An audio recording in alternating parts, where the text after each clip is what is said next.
Progress. Oui. Bonsoir à tous et à toutes. On est dans la première semaine de Nissan et ce Shabbat, Bezrat Hashem, c'est Shabbat Hagadol, Shabbat avant Pessah. Et c'est un Shabbat, comme le Zaken dit, il y a eu Nes Gadol, un grand miracle.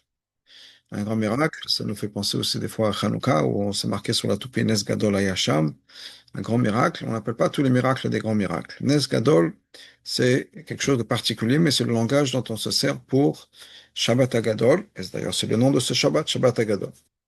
Alors, qu'est-ce qui s'est passé ce Shabbat-là? Alors, ce que les Sfarim nous disent, on a deux explications. Une explication qui nous est donnée dans le Tour. Le Tour nous explique que le 10 Nissan, Hachem donc avait dit à Moshe que le 10 Nissan, le peuple juif devait prendre des agneaux pour le Korban Pessah. Le problème, c'est que les agneaux c'était en Égypte une idole. Donc, c'était dangereux et de faire ça devant les Égyptiens. C'était vraiment les narguer, les mettre en colère. Un acte d'agression, si on peut dire, contre la culture égyptienne. Eh bien, malgré tout, donc le peuple juif l'a fait. Et le tour nous dit, il y a un miracle qui s'est passé, c'est que les Égyptiens ont vu ça, les Égyptiens ont vu le peuple juif prendre leur idole, qu'ils allaient tuer leur idole, et ils n'ont rien pu faire. Ils n'ont pas pu ouvrir leur bouche, ils n'ont rien pu faire, et c'est un miracle. Le peuple juif était sauvé. Ça, c'est ce que le tour nous ramène. L'Admour Azaken nous ramène une autre explication. Et on va voir le sens de cette explication, c'est de ça dont on va parler, ce que l'Admorazaken explique et fait partager à travers cette explication. L'explication, elle n'est pas nouvelle du l'Admorazaken, mais c'est l'explication que l'Admorazaken nous ramène, qui est la suivante. Le 10, donc du mois d'Issan, on est bien d'accord, le peuple juif va prendre ses moutons.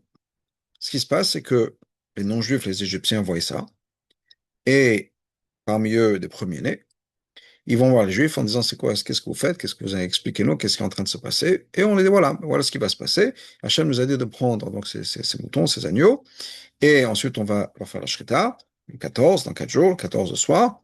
Et cette nuit-là, donc le 14 au soir, 4 jours plus tard, Hachem va tuer tous les premiers-nés égyptiens. Voilà ce qui va se passer. Makat Bechorot, la mort des premiers-nés.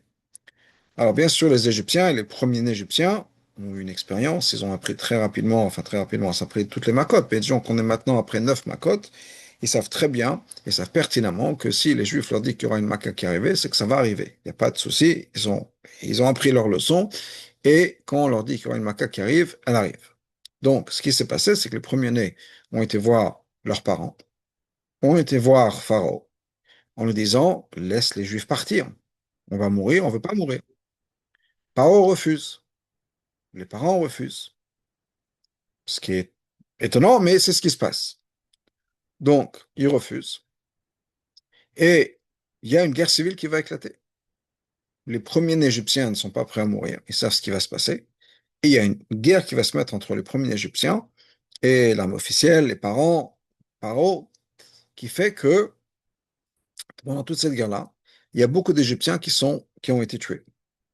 Et c'est une référence, dans le Morazakim le dit, dans le Shulchan Aruch, c'est une référence à ce qui est marqué dans les Télim, les Maké Mitzrayim Bebchoreim. Hachem a puni, a frappé l'Égypte par ses premiers-nés. C'est-à-dire que les premiers-nés égyptiens ont fait une guerre, il y a une guerre civile en Égypte même, pour qu'on puisse laisser une partie de l'Égypte s'est battue pour pouvoir laisser les Juifs sortir d'Égypte. Qui partent, qui nous laissent tranquilles, qu'on ne meurt pas. Voilà ce qui s'est passé. Et ça s'est passé donc le 10 du mois de Nissan, et c'était un Shabbat. Comme d'ailleurs c'est cette année, le 10 Nissan, c'est ce Shabbat, nous, Shabbat Hagadol, c'est le 10 Nissan, c'est ce qui va se passer. Maintenant, l'Admor Zaken continue en disant, la question est pourquoi pas faire ça le 10 du mois Nissan. Toutes les fêtes que nous avons sont toujours basées sur les jours du mois. Le premier du mois, le 5 du mois, le 10 du mois, etc. Rosh Hashanah, c'est le premier du mois. Yom Kippour, c'est le 10. Pessah, Sukkot, c'est le 14 au soir, le 15, Nissan. Donc chaque jour, chaque fête, Purim, n'importe quelle fête, c'est toujours basé sur la date du mois, pas les jours de la semaine. Par exemple, j'ai mentionné Pessah. L'année de la sortie d'Égypte, le 10 Nissan, c'était Shabbat, comme cette année nous avons, comme notre année maintenant. Et Ce qui veut dire qu'ils sont sortis d'Égypte la nuit de mercredi à vendredi. De mercredi à jeudi, pardon. On ne célèbre pas Pessah un jeudi. On célèbre Pessah le 14, le 15 Nissan du mois Nissan, du mois de Nissan. Donc pourquoi est-ce que Shabbat Agadol, d'une manière bizarre, c'est toujours basé sur le jour de la semaine? C'est toujours un Shabbat, pas le 10 du mois Nissan. Alors la réponse qui nous est donnée, c'est que, ce que le Magen Avraham nous dit, c'est que le 10 Nissan, il s'avère que c'est un jour de jeûne. Pourquoi est-ce que certains jeûnent le 10 Nissan? Parce que c'est le jour du Yortzeit de la Iloula, de Myriam. C'est le jour du décès de Myriam, bien sûr 40 ans plus tard, à la fin de la sortie, après la sortie de Chypre, vers la fin du séjour dans le désert. Mais étant donné que c'était un jour de jeûne, pour certains, c'était un jour triste, un jour de jeûne, on n'a pas voulu faire qu'il y ait en même temps le 10 du mois Nissan, jour de célébration et jour de jeûne. Donc, bien sûr, le jeûne uniquement si c'est dans la semaine, si le 10 Nissan tombe dans la semaine, pas un Shabbat. Et donc, on a fait que Shabbat Agadol, ou le 10 Nissan, cette célébration qui va marquer le Maké Mitzrayim Bechorem, cette guerre civile en Égypte qui a fait que donc l'Égypte a commencé à déjà être perdue et battue et par ses premiers-nés à elle, ben, cette célébration sera toujours le Shabbat. Comme ça, il n'y aura jamais de jeûne, que ce soit le 10 Nissan, que ce soit pas le 10 Nissan, quoi qu'il arrive, on peut célébrer. Et si le 10 Nissan c'est dans la semaine, eh bien, dans ce cas-là, pour ceux qui vont jeûner, c'est un jour de jeûne et on peut pas, il n'y aura pas en même temps, il y aura pas ce conflit avec la célébration de Shabbat, ce ne sera pas Shabbat, mais donc de ce miracle là, de Nes Gadol, je ne sais pas quel nom on aurait pu lui donner, mais et le Shabbat. Donc ça, c'est la raison qui nous a donné au niveau de la halakha. Alors bien sûr, c'est la raison valide, il n'y a pas de souci, mais on sait très bien que dans la Torah, chaque fois qu'il y a une raison, c'est bien sûr beaucoup plus profond. C'est pas juste qu'il y a une raison qui nous a donné un point technique, si on peut dire, c'est qu'il y a un message derrière. Par exemple, il y a une loi qui est que si Rosh Hashanah tombe Shabbat, on ne sonne pas le shofar Rosh Hashanah. Oui. Pour nous, c'est le premier jour de Rosh Hashanah qui peut des fois tomber Shabbat. Il n'y a pas de shofar quand Rosh Hashanah tombe Shabbat. La raison, la Chal dit, c'est Xéra de Rabbah. Rabbah fait une Xéra. C'est quoi la Xéra de Rabbah? C'est qu'on a peur que les gens vont porter le shofar dans la rue de Reshut Harabim. Tout le monde est censé écouter le shofar. Pas tout le monde sait comment le faire. On a peur que les gens prennent leur shofar pour aller chez quelqu'un qui sait sonner du shofar. Et il va leur sonner le shofar. Mais entre-temps, les gens vont porter dans la rue. Donc, à cause de ça, on a interdit pas de shofar Rosh Hashanah. L'exception étant le Beth Amikdash. Mais sinon, Bamdina, à l'extérieur du Beth Amikdash, pas de shofar quand c'est Rosh Hashanah. Alors, bien sûr, c'est vrai. Mais comme la question est posée dans tellement de mamrim de Chassidut, à cause d'une question, d'un point pareil, qui est qu'il y aura des gens qui ne savent pas sonner du shofar. Et donc, ils vont peut-être porter le shofar dans la rue, etc. Alors que, même de nos jours, combien de gens portent le shofar dans la rue, même quand c'est Yom Tov? C'est pas besoin de mentionner Shabbat. Mais combien de gens, parce qu'ils ont besoin d'écouter le shofar, vont porter le shofar dans la rue? Je n'en connais pas beaucoup. À part si on va faire Miftaïm, mais dans le sens où il n'y a pas des gens qui vont porter nécessairement le shofar pour écouter. Donc, c'est vraiment un chash loin. Et en même temps, il y a des tzadikim, des gens qui vont jamais porter, etc., qui malgré tout, eux, n'auront pas la mitzvah de shofar parce qu'il y a des gens qui auraient pu porter. Ce que la Chassidut nous explique, c'est qu'effectivement, Rosh Hashanah, on n'a pas besoin, quand c'est Shabbat, on n'a pas vraiment besoin du shofar. Parce que Shabbat même, c'est tellement puissant, c'est tellement fort que ça peut remplacer le shofar. Et donc, c'est pour ça qu'on ne sonne pas du chauffard au Rosh Hashanah. Alors, bien sûr, il y a la Xéra de Rabbah. Mais Rabbah est venu, si on peut dire, parce que le chauffard, on pourrait faire sans. Si on n'aurait pas pu faire sans, Rabbah n'aurait pas dit non, on interdit le chauffard, à cause on a peur qu'on va porter. Donc, il y a toujours quelque chose de plus profond. C'est pas juste un problème technique, il y a toujours un message derrière. Donc, la même chose par rapport à nous, c'est pas une question de savoir pourquoi est-ce qu'on fait ça par rapport à Shabbat. On a répondu, on a la réponse à Allah, mais bien sûr, il y a un message plus profond qui est pourquoi? Pourquoi cette fête-là est unique dans toutes les célébrations que nous avons de toute l'année? Pourquoi est-ce que c'est Shabbat Agadol, la célébration de ce grand miracle-là, qui est fait uniquement et spécifiquement par rapport au jour de la semaine, toujours un Shabbat, et pas par rapport au jour du mois, le 10. Alors, ce que le rabbin nous explique est la chose suivante. En retournant, si on peut dire, aux bases, qui est d'ailleurs pourquoi il y a des fêtes qui sont basées, ou les fêtes de manière générale sont basées sur les jours du mois, et quelle différence entre un jour du mois et un jour de la semaine? Qu'est-ce que ça représente? Alors, ce que ça représente est la chose suivante. Le jour de la semaine représente la création du monde.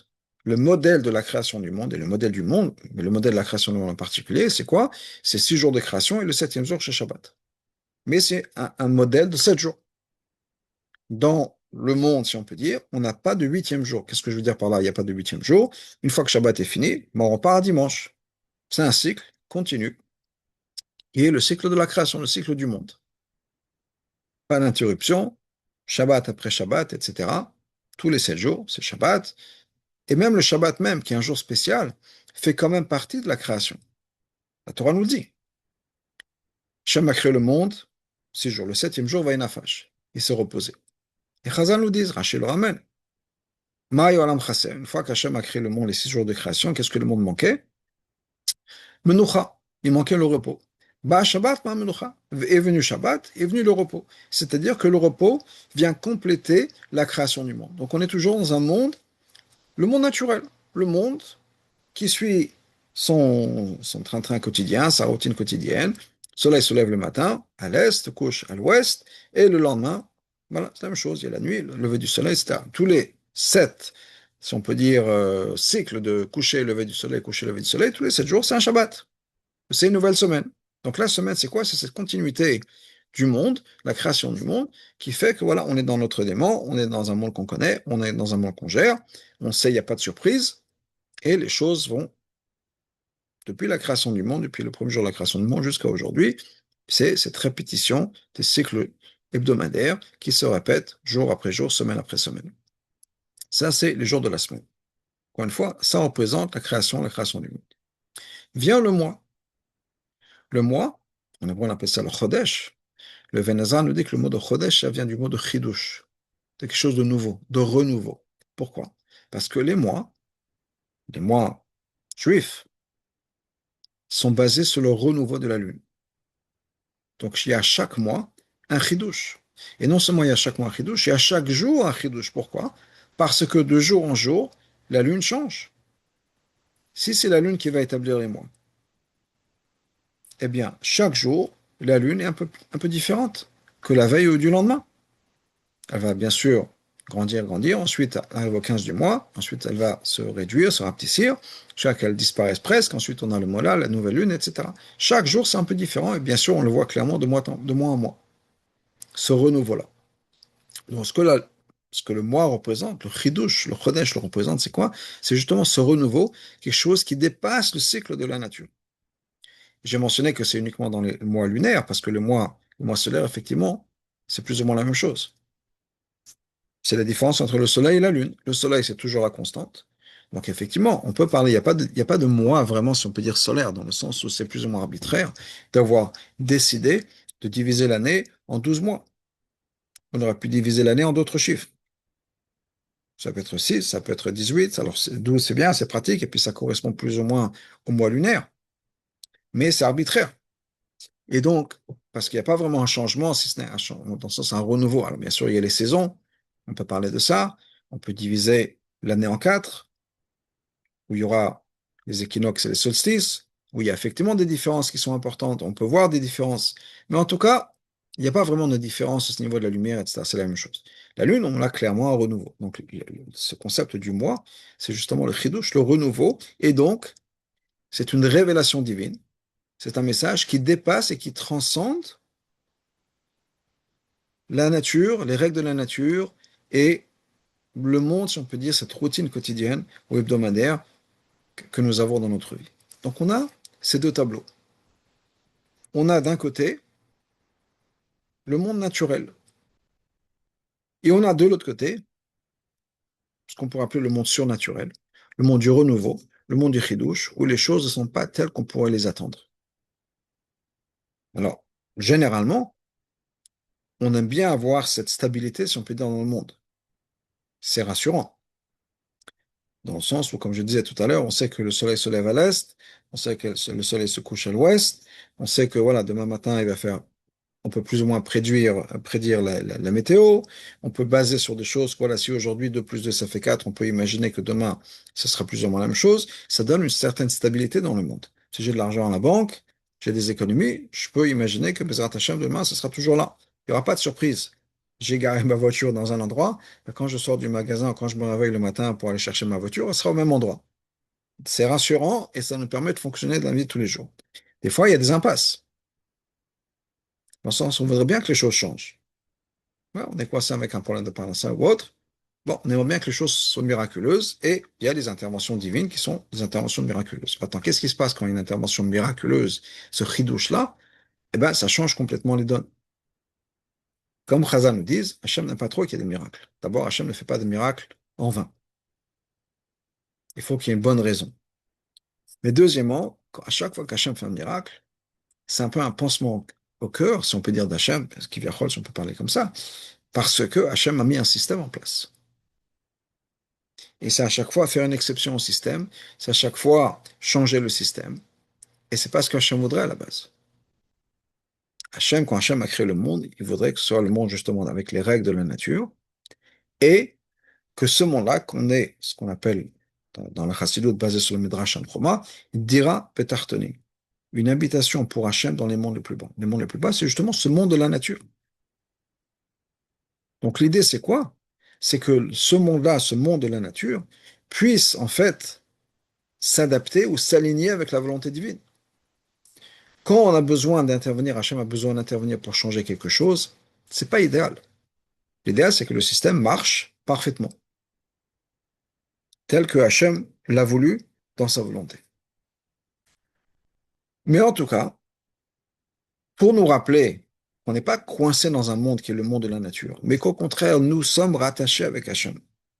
Et que Hachem intervient toujours. Ce qui est d'ailleurs le message de Pessah, c'est le message des Makot. Et je vais m'expliquer. On a de temps en temps des rappels. Qu'est-ce que je veux dire par le message des Makot? C'est marqué dans les Sfarim, la Chassidut en parle beaucoup, mais c'est une idée qui précède la Chassidut, qui est que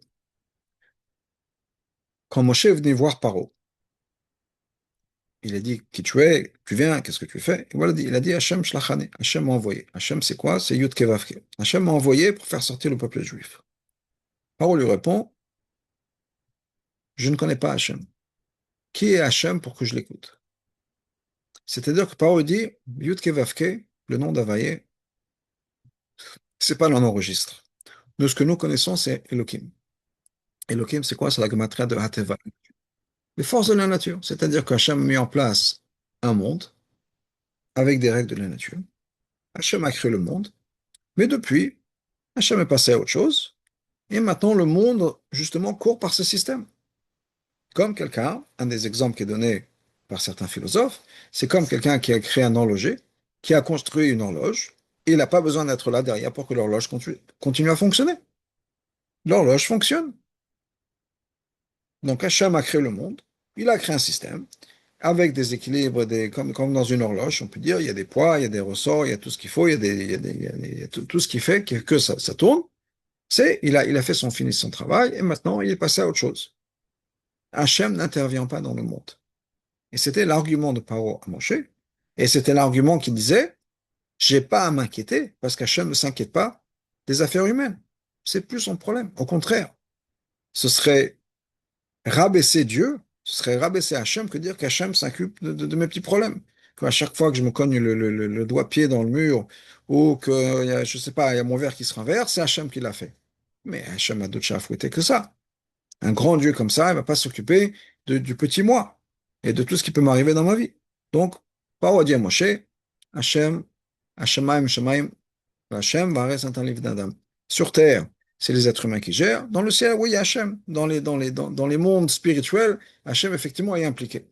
Mais ici sur terre, Hachem n'est pas impliqué. Il ne va pas vous sauver, il n'est pas impliqué. Est venu ces miracles des Makot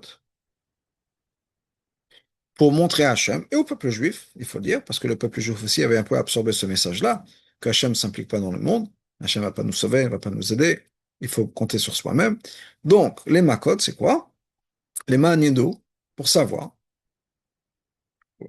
Paro et Mitzrayim, que Paro et Mitzrayim apprennent que c'est Hachem qui gère le monde et qu'Hachem va vous sortir d'Égypte. Hachem est impliqué dans le monde. Hachem n'a pas abandonné le monde, au contraire.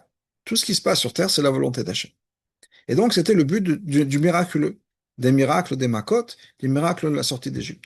Pour nous rappeler que oui, Hachem a créé un monde qui existe, mais le monde n'a aucun pouvoir. Le monde, ce n'est que la volonté d'Hachem. Alors, il a créé ce système en place, effectivement, mais le système n'est que Hachem derrière. C'est Hachem qui agit derrière. Tout ce que nous voyons, c'est la volonté d'Hachem. Oui, le soleil se lève à l'est et se couche à l'ouest, et c'est comme ça depuis la création du monde. Mais c'est uniquement parce qu'Hachem le veut chaque jour. Il n'y a aucune raison que ça continue comme ça, si ce n'est la volonté d'Hachem. Donc on n'est pas coincé dans un système. Oui, il y a un système. On n'est pas coincé par ce système-là. Et le système, au contraire, est toujours la volonté d'Hachem qui va s'exprimer d'une manière et des fois qui s'exprime d'une autre manière. Dans la Chassidut, des fois, on parle de ça comme Memale et Sovev. C'est-à-dire, il y a Memale Kol Almin, c'est la révélation d'Hachem à travers le monde, dans le sens où les choses continuent à apparaître, où Hachem se révèle par les règles de la nature. Et il y a Sovev Kol Almin, où des fois Hachem va intervenir dans les règles de la nature, les transformer, les changer, les suspendre pendant un moment pour pouvoir faire ce qui a besoin d'être fait. Sauver Kolamin. On parle de Pessah. Kriyat Yam Souf, par exemple. Oui, normalement, l'eau continue. Et pas, l'eau ne s'arrête pas comme un mur. Bah, pour un moment, pour quelques heures, Hachem avait besoin que ça se passe comme ça pour que le peuple juif puisse traverser la mer Rouge. Et donc, l'eau s'est arrêtée. C'était contre nature. Il a fallu faire quelque chose, mais pour retenir l'eau. Mais en tout cas, une fois que c'était fini, on avait besoin d'intervenir, il y a besoin d'un miracle. Une fois qu'on a fini, ça s'est passé. L'idéal, bien sûr, c'est quoi?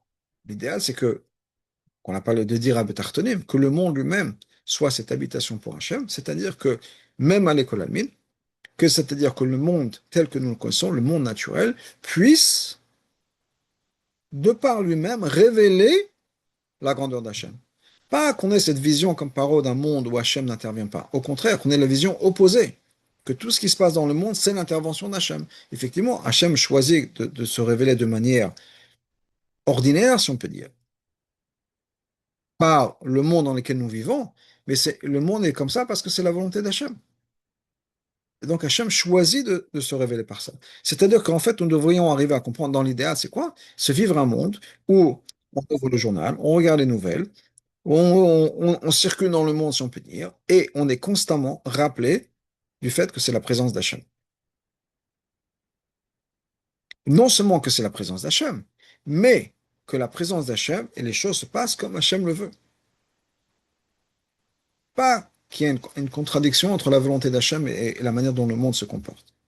C'est un problème qui a existé depuis très longtemps. Au moment de la création, quand Hachem a voulu créer les arbres, par exemple, Chazal nous dit, Hachem a voulu créer l'arbre de manière à ce que ce soit être pris, que l'arbre lui-même, le bois de l'arbre, soit lui-même mangeable comme du fruit. Les arbres ont décidé autrement. Et donc, depuis ce moment-là, on a déjà un conflit des fois entre les règles de la nature et la volonté d'Hachem. Et le but, c'est de pouvoir résoudre ce conflit qui fait que le monde va révéler exactement la nature d'Hachem.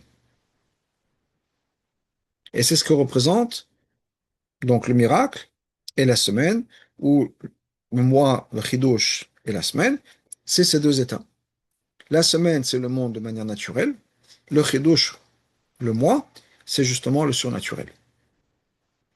Et on a, à travers l'année, des Yamim Tovim qui vont nous rappeler, attention, ne vous perdez pas, si on peut dire, dans un monde où vous pensez que c'est juste la nature et la routine et que Hachem n'intervient pas. Au contraire, n'oubliez pas que c'est Hachem qui est là. Et donc, on a fréquemment des fêtes.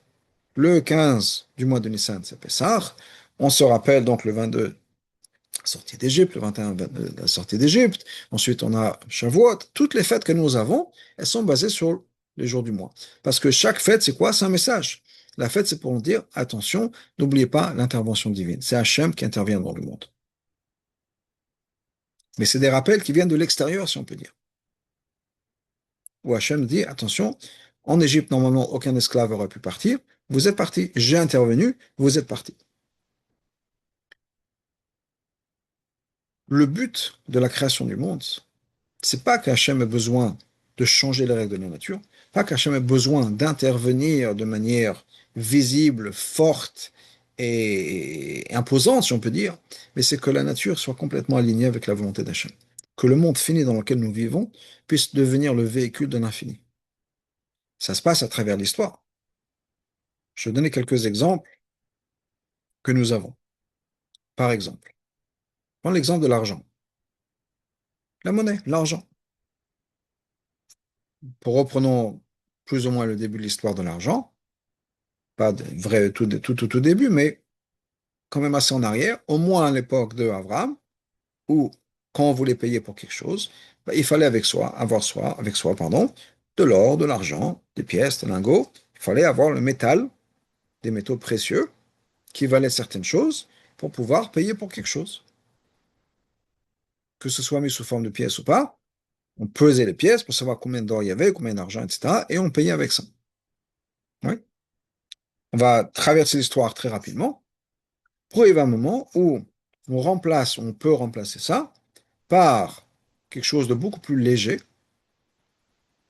qui sont les billets de banque, plus ou moins en même temps les reconnaissances de dette ou les chèques, où on peut avoir un bout de papier, on peut écrire la somme qu'on veut, ou bien un billet de banque, où au lieu de se promener avec toute une cassette, une boîte avec des pièces en or et en argent, on peut avoir des billets, c'est beaucoup plus léger, ça représente l'argent qu'on veut, et on imprime ça, ou un chèque. Je peux écrire, voilà, 1 million de dollars, 1 million d'euros sur un bout de papier.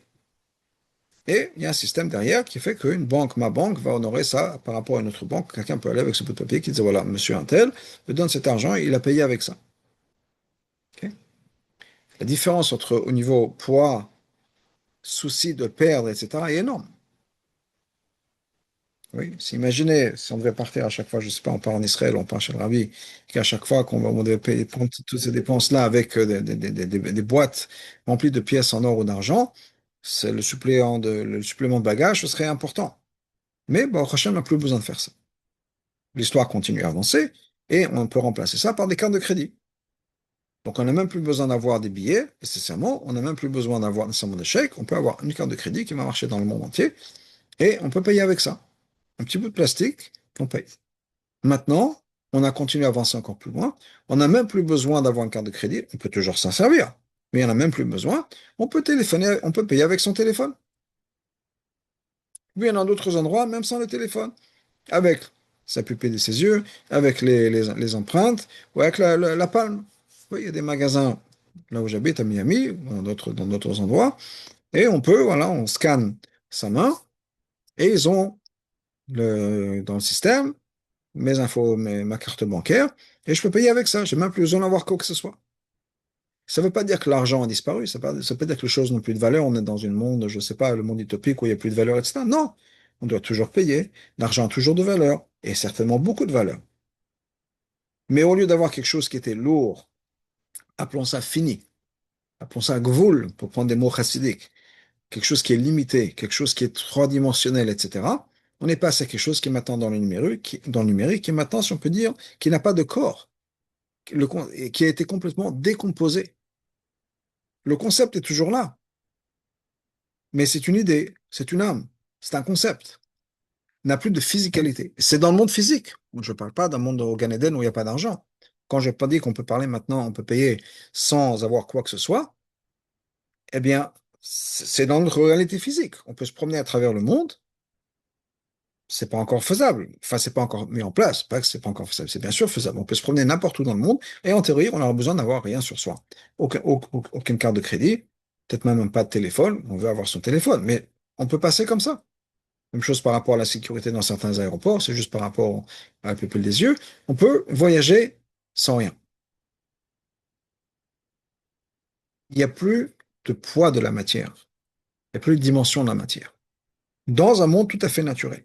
Donc, d'une certaine manière, je donne un exemple très bas, très concret, mais je pense réel aussi, qui va exprimer cette idée qu'on peut passer à une dimension infinie dans notre monde fini, sans changer. Et je ne parle pas de spiritualité, je parle de la vie de tous les jours. C'est un exemple.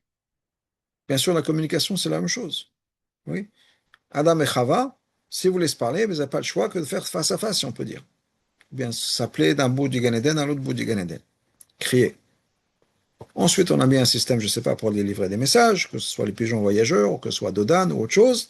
Et bien sûr, le télégraphe, le téléphone, les fax, et maintenant les emails. On peut envoyer des messages, on peut envoyer des films, on peut envoyer n'importe quoi par transmission électronique. En quelques secondes, on peut avoir envoyé des documents sans passer par Federal Express ou DHL ou autre chose, d'un bout du monde à l'autre. On peut faire des conférences, voilà, comme ce soir. Ou un Zoom, on peut tous se parler. Il y a un monsieur qui est à Miami, d'autres personnes qui sont, je ne sais pas, de tout le monde, on va dire en France, on va dire en Israël, et on peut tous se réunir, se parler, se voir, communiquer. D'abord, c'est gratuit ou ça pourrait l'être, et en un instant, on est à travers le monde. Oui, je suis assez âgé pour me rappeler des coups de téléphone France-New York qui coûtaient une fortune, et qu'on m'a dit que dans le futur, on pourrait avoir des appels vidéo.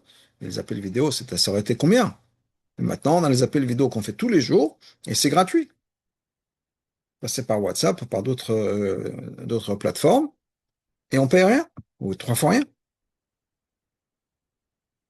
Donc, la nature devient infinie. Dans le monde tel qu'on connaît. Moi, avec mon corps physique, je peux être vu physiquement par des personnes qui sont dans un autre continent et en live instantané. Pas besoin de prendre une cassette ou une vidéo et de l'envoyer par courrier ou à Dodan pour que ça arrive quelque part d'autre pour que quelqu'un puisse le voir. Le monde est transformé. Et encore une fois, je parle de choses qui sont tout à fait matérielles. C'est la même chose du côté spirituel. L'idéal, c'est quoi? C'est qu'on est dans un monde où la spiritualité fasse partie du notre monde. La relation avec Hachem fasse partie du monde. Alors revenons, après tout ça, à Shabbat Agadol, parce que c'était notre point de départ. Donc arrive Shabbat Agadol. Et on dit c'est un grand miracle. C'est quoi ce grand miracle? Ce grand miracle, c'est que les Égyptiens eux-mêmes, les premiers-nés égyptiens, les Bechor, la force, le premier-né, c'est toujours qu'on parle de son premier-né, mon fils, ma fille, mon premier-né, mon Bechor, c'est un terme d'honneur. Donc on parle de personne qui est la place d'honneur, si on peut dire, parmi l'Égypte. On commençait à se révolter contre l'Égypte même. Des non-juifs, les Bechor de l'Égypte, qui ont dit, qui se sont battus pour le peuple juif en disant, on veut que le juif sorte de cet exil, on veut qu'il soit libéré, qu'il parte. Laissez-les partir. Ils ont été voir le pharaon et leurs parents pour se battre pour que le peuple juif puisse sortir. C'est pas Hachem qui est intervenu directement. Ça peut-être rien changé au peuple juif pour l'instant, parce qu'ils sont toujours en exil, ils ne sont pas sortis tant que Pessah n'est pas arrivé. C'est pas qu'il y a un miracle par rapport à eux, la manière dont l'amour Azaken nous raconte l'histoire. Le tour, effectivement, on nous dit qu'ils ont été protégés, rien ne leur est arrivé. Mais c'est pas ce que Azaken nous dit. Azaken ne dit pas ça. Il dit non, il n'y a rien qui s'est passé par rapport aux Juifs. C'est les Égyptiens entre eux qui sont disputés, en savoir comment est-ce qu'on va faire pour laisser les Juifs partir, on ne veut pas tous mourir. Mais il y a une transformation dans l'Égypte même, dans ce pouvoir, justement, qui était l'oppresseur, qui était celui qui voulait la destruction du peuple juif, Chas v'shalom. La- L'élite, si on peut dire, de ce pays-là, a tourné, a shifté, en disant, on a changé d'avis. On veut maintenant libérer le peuple juif. Et on va se battre pour la liberté du peuple juif. Et ça, c'est Nesgada, ça, c'est un grand miracle, le plus grand miracle. Où il n'y a pas une intervention spirituelle, divine, de l'extérieur des forces de la nature, si on peut dire. C'est un changement politique, disons, dans le pays même, dans les forces même qui voulaient du mal pour le peuple juif. C'est cette transformation qui va faire en sorte que maintenant, on a les premiers, l'élite égyptienne, qui s'allie avec le peuple juif pour les aider. Et ça, c'est Nesgadol. C'est quand la nature même s'est transformée, s'est raffinée au point où elle va être là pour assister le peuple juif, à l'opposé de ce qui s'est passé le jour avant, où la nature faisait partie, cette élite égyptienne faisait partie des oppresseurs. Donc une transformation profonde de ça. Et ça, c'est Nesgadol. Et ça nous explique le Rabbi, c'est pour ça que ce Shabbat-là, ou ce jour-là, est lié au jour de la semaine. Parce que la semaine, c'est justement ça ce que ça représente. La semaine, ça représente cette routine, le monde et la nature. Mais c'est la nature qui s'est transformée.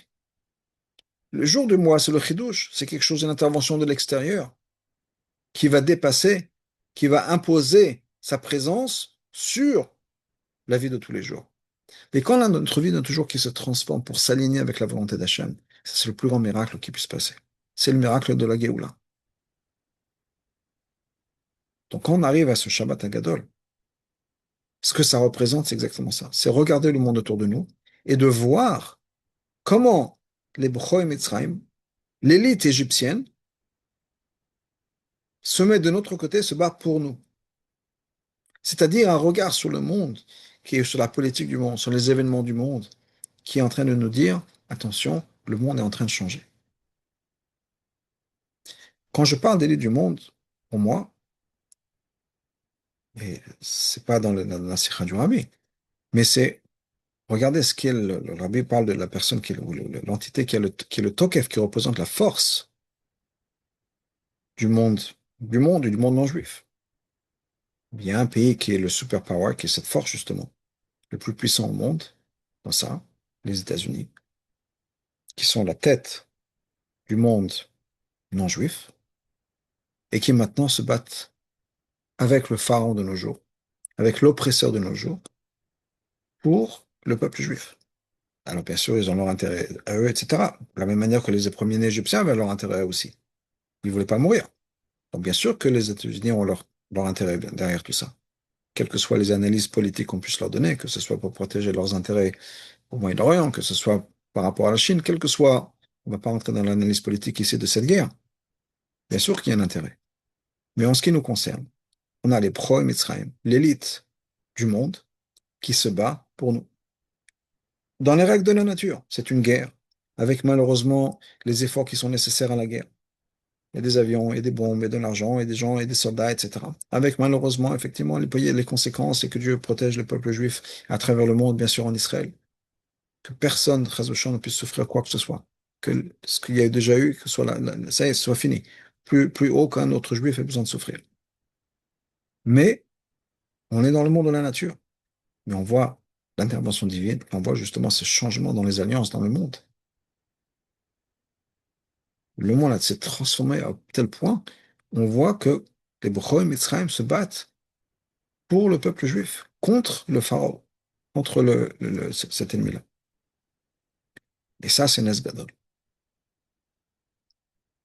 Et je disais tout à l'heure que cette année, c'est comme l'année de Yetziat Mitzrayim, où Shabbat Agadol, donc c'était le 10 Nissan, comme cette année, 10 Nissan, Shabbat Agadol, et quelques jours plus tard, c'était la libération de Pessah. Rabbi avait dit cette sikha, et cette sikha a été publiée en tant que sikha dans l'écoute de Sikhot, en Tafshin Memor, en 86, et c'était la même chose, c'était la même cuvier. Rabbi marque le point en disant qu'effectivement, c'est quand c'est Shabbat, Yud Nissan, il y a quelque chose de particulier à ce moment. Ouais, il faudra quand même mentionner une chose, qui est que Shabbat Agadol a quand même un lien avec le jour du mois. Pas directement, mais indirectement. Pourquoi? Parce que c'est toujours le Shabbat avant Pessah. Et le Shabbat avant Pessah, Pessah est déterminé par les jours du mois. C'est le 15 du mois de Nissan. Donc il y a quand même un certain lien, parce qu'il y a quand même un chidouche dans le sens où il y a une transformation, c'est quand même un miracle.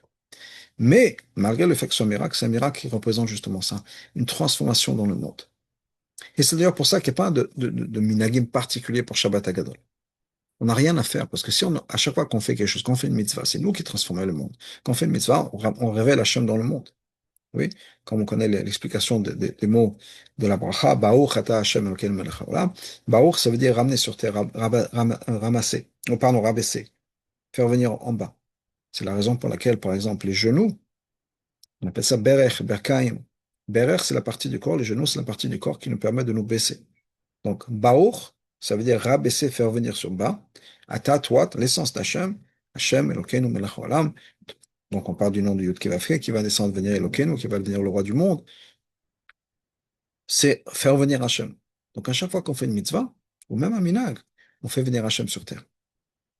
Mais l'idée de Shabbat Haggadah, c'est encore plus profond que ça. Les choses se passent par elles-mêmes.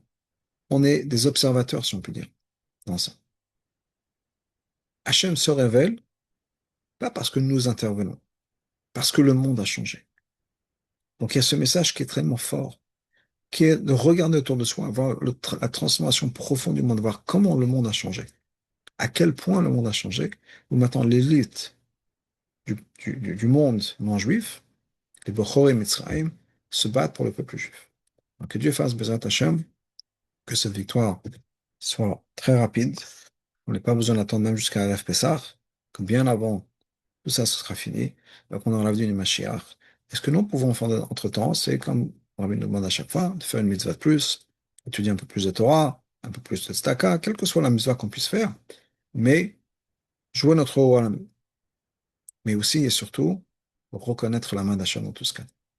Et il y a tellement de Sfarim, le Rabbi lui-même en avait parlé, mais il y a tellement de Sfarim qui nous disent que par le sroud de l'aïmouna, par le sroud de la Oda'a, de pouvoir remercier Hachem pour les miracles, par le sroud de pouvoir reconnaître les miracles qui sont en train de se passer, ne serait-ce que par ça, on aura le mérite de la Géoula. Donc, Bezrat Hachem, qu'on a la Géoula Shlema très très bientôt avec la venue du Mashiach, et qu'on passe de cette Géoula avec la Géoula de Pessah, le Korban Pessah, au Beth Amikdash, B'mer Abiyameinu.